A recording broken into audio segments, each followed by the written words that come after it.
Hey, good afternoon, Ms. Reyes. This is part B, week 8 debriefing video. Going over graduating Peter. Let's start with the first question. It is, what did you learn from watching the documentary Graduating Peter? I learned with hard work and determination, the future is in his hands or in your hands. The support of family and friends is very important.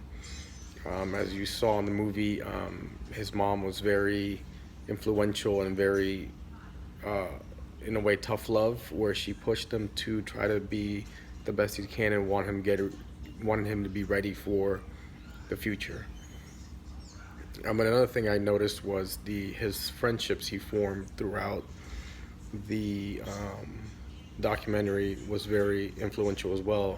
One scene that really was kind of heartwarming was the scene with they were all at Busch Gardens and they really enjoyed their time together and the girls were interacting with them. I thought that was really nice and kind of people had open minds at that time with Peter. Number 2, discuss the federal laws that assisted Peter's ability to attend class via inclusion. Inclusion education refers to a model wherein students with special needs spend most of or all their time with the non-special general ed need students. It arises in the context of a special education with a IEP or a 504 plan that is built on the notion that it's more effective for students with special needs to have said mixed experience for them to be more successful in social interactions, which is one of Peter's main goals, leading to their further success in life. Schools with inclusive classrooms do not believe in separate classrooms.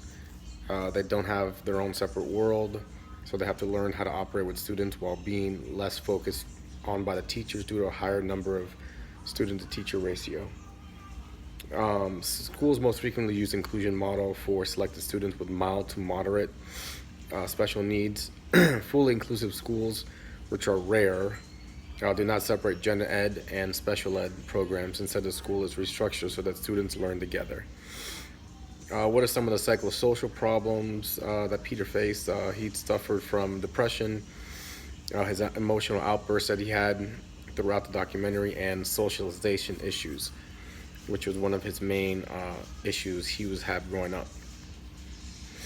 Next, as an OTR, what are some strategies that you would implement to target the psychosocial issues that you mentioned? Learning how to prevent, deal with, and cope with the signs and symptoms of depression and or the emotional outburst. Definitely, as an OTR, you gotta teach him how to first prevent those from happening, and when he does feel those happening, try to stop them. Next, if they do happen, you have to deal with it, and then lastly, you need to then come up with coping strategies in order to stop signs of depression.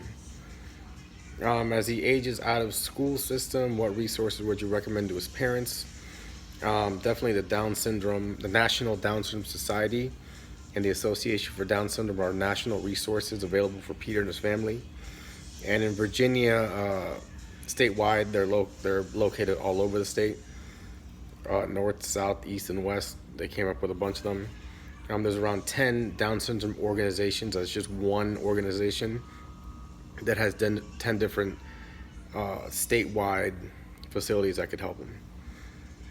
Do you feel that there are enough resources for special needs young adults who age out of school?